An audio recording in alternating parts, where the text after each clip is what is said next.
Okay, we usually start with introductions, but Oh, can we come up with new questions to ask them? I have okay, go. Learn this question. So everyone already met each other, right?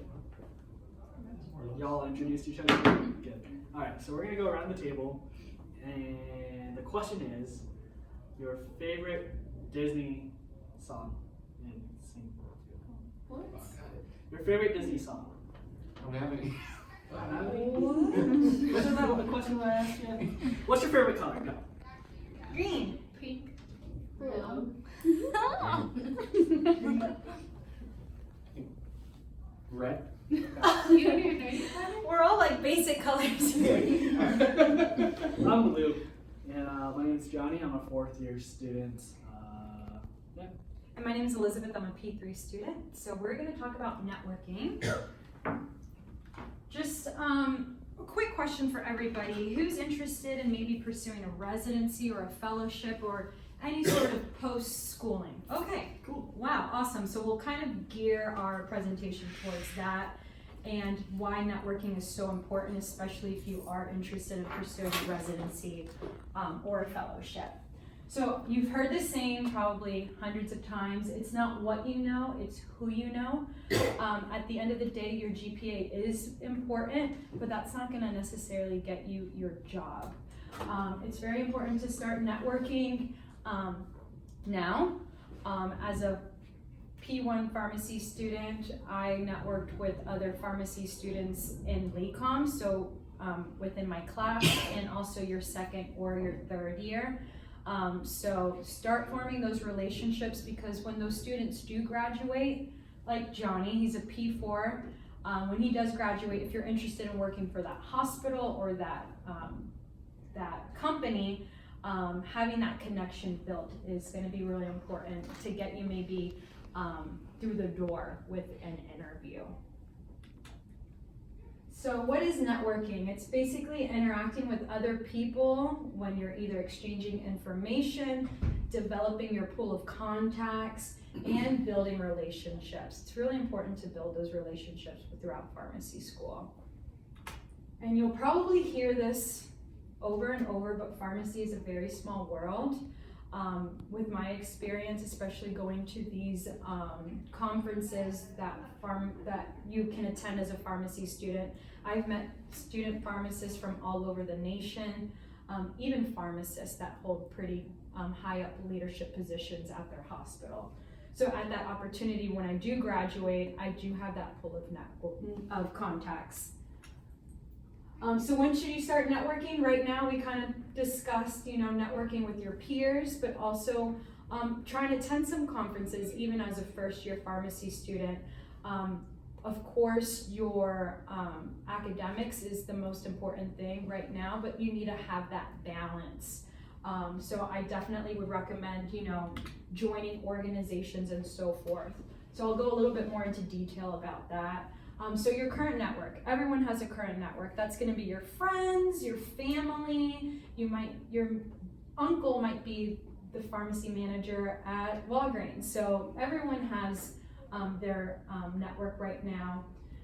Also, I definitely recommend, if you're able to, especially with how competitive the pharmacy field is, to apply for a position as a pharmacy intern, whether that be in a community setting or a hospital setting. There are positions out there, you just have to look for them and apply for them. Because those supervisors one day can write you those letter of recommendations that you need for residency applications. So if you're able to, I would definitely recommend applying for a part-time position. A good example for Johnny, he's worked for CVS throughout pharmacy school, and he's now having a pharmacy interview to potentially have a job with CVS. So definitely keep, expanding your network. You can do that by attending career fairs. So LECOM does host some career fairs for community settings. So any company that is looking to hire, like Walgreens, CVS, or any local family pharmacies will be here. Another place that you can attend career fairs are these large conferences, pharmacy conferences. Some like important ones are called ASHP mid-year. You'll become more familiar with all these terms the more you progress in pharmacy school. But at that career fair, it's a great opportunity. All of the hospitals from all over the nation are there. The residency directors are there. They're the ones that hire residents. And that's your opportunity to form that kind of mini interview with them. So you can attend those if you're interested in fellowship, which, working for a pharmaceutical company, whether doing research for them or even being their pharmaceutical rep and educating doctors on medications. Mid-year, they actually do little mini interviews there where you actually get a full schedule of different pharmaceutical companies that you can interview with them. If the interview goes well, they'll contact you for a full person interview. In order to attend those, you do have to join professional organizations. I would definitely, if your residency is very competitive, out of the 1,000 people that apply, only about 55 to 60% match. So how do you build your network is important, and how do you build your CV is important. So by doing that is joining professional organizations and even holding leadership positions in those, because you'll be those direct contacts with other pharmacies and other pharmacists when you are holding those leadership positions. There's also online networking that's really popular too, such as LinkedIn. If you don't have a LinkedIn already, I would definitely recommend creating one, or even always keeping it updated. And for Facebook, I know some professional organizations use Facebook to communicate. So it's very important to keep your Facebooks clean and basically professional, since we are eventually going to be doctors one day. Alright, so these are some organizations that we either both attended or attended separately. Both myself and Elizabeth attended FSHP annual a month ago, and that's pretty much a miniature version of ASHP mid-year. So like Elizabeth said, FSHP is when all the local Florida hospitals kind of meet and they promote the residency program. You'll be able to talk to residency program directors as well as residents. And sometimes if you go on the ASHP website, they'll post information, but not everything's on the website. So that's your time to ask them questions that you want more information about, to elaborate on, just to see if you're a good match for that program and the pros and cons of those programs. We also went to legislative days where we got to promote the profession of pharmacy, and we talked to Congress people just to advocate areas where pharmacists are needed. Like I think you said this year we're trying to advocate for pharmacies to prescribe birth control, which is pretty cool. Elizabeth, want to talk through something that you've been to? Sure. So last summer I went to one of my favorite conferences that I've been to was the Summer Leadership Institute that's hosted by APHA. They also host APHA Annual. This year it's going to be in Washington, D.C. Basically that was all of the pharmacy, it was ran by pharmacy students, so I got to meet pharmacy students from all over the nation that I still keep in contact with. So people from Seattle, people from Texas, New York, we became really good friends through that conference. And potentially if I ever did want to move to any of those areas, I've already established that network. So that's really important. FSHP annual this summer, that was my first time kind of practicing how to kind of come up with short talk or something like short communication, because basically it's all of the Florida hospitals and you're kind of interviewing them to see if that's potentially a hospital you want to apply to. So that's like a really good way, if you are interested in residency, is to attend the Florida kind of mid-year first, and then your fourth year go to the mid-year regional conference. This year it's going to be in Las Vegas. Johnny's actually going, and that's all of the hospitals from all over the nation. That was my first conference that I ever attended, was Legislative Day. I actually went as a P1. It was really inexpensive to go, which was a huge plus, And it was finally a good way for me to kind of realize, like, all right, pharmacy is very competitive. How do we make ourselves, like, to get a job wise, how do we grow and expand our role as a pharmacist so that we can keep continuing to get jobs for these students that are graduating? So you kind of learn about all of the hot topics and what's going on in pharmacy, all the new laws that we're trying to do, like provider status, so that we can finally bill for our services and actually get money for that, so that we can start working in doctors' offices. So really interesting, the new laws, you know, trying to prescribe birth control, strep, and flu testing. You'll learn all about that. You actually get to talk to the people that make these laws and how to convince them that you should vote for this. And yeah. And something that I've been to this summer was ASHP summer meetings. And I had a really good time there. It was in Boston this year.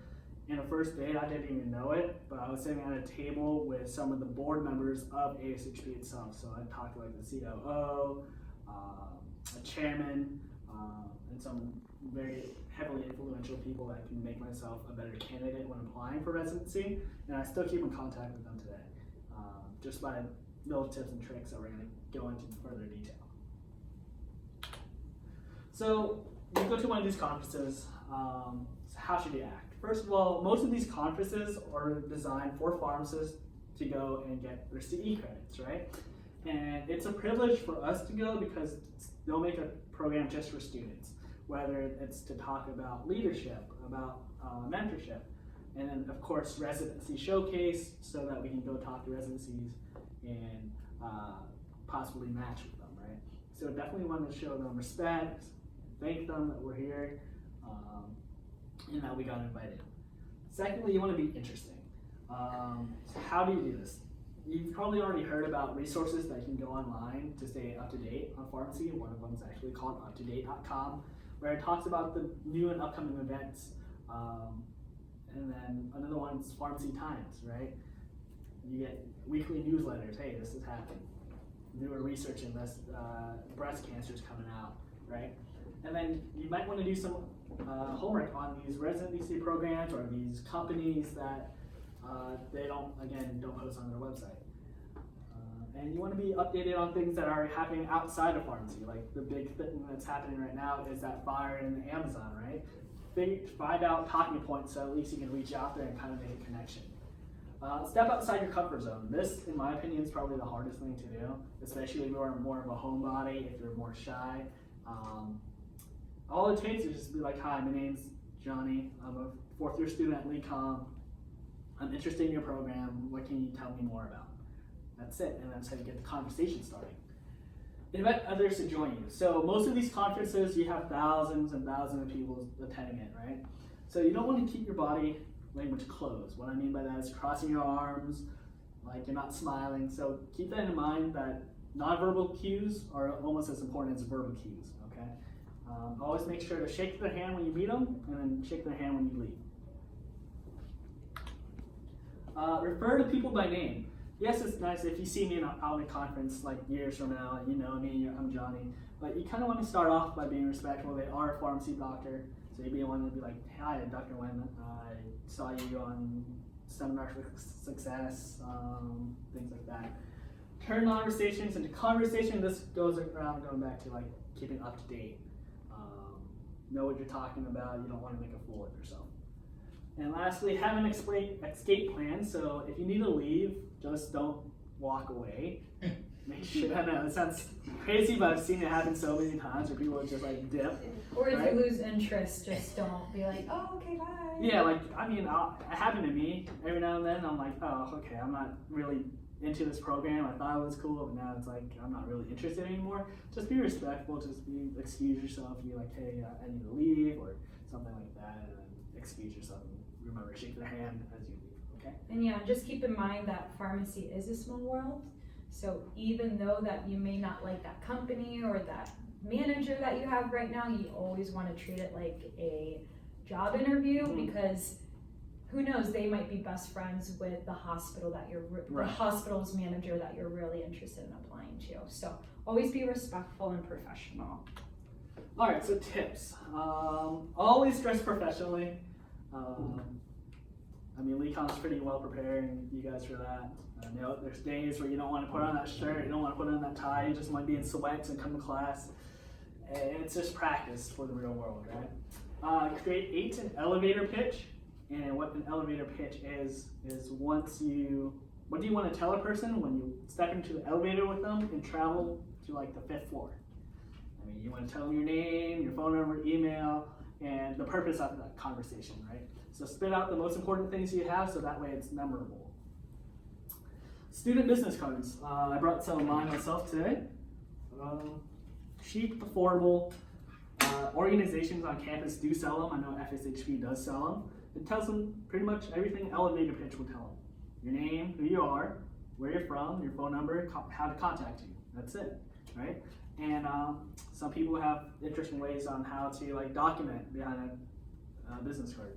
So yeah, like if you're attending these conferences and you're talking to a lot of people and you're collecting these business cards, typically what I like to do, just write on the back of it, I like to just write like key information on that conversation that I just had with that person, so that if I am gonna follow up with them, which is the whole part of networking, is not just talking to them once, but forming that full connection with them. So when I'm emailing them the next day, I'm like, hey mister, thank you so much for your time. I really enjoyed talking to you about so and so.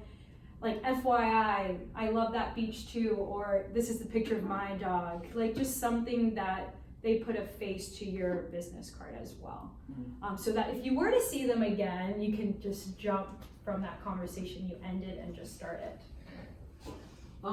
Take notes, and then go, once you're done with that conference, go home and review your notes. Be like, oh, I went to talk to so-and-so hospital, this is what I liked from that program, like this is what I don't like from that program. And you'll be able to compare what would match you the best, right? And then lastly, follow up and keep in touch. I mean, even after the conference, say you met Elizabeth later on, email her, thank her for her time, it goes a long way. Mm-hmm. Definitely, it does, because most people don't do that, and I didn't know you're supposed to do that, so. All right. Any questions?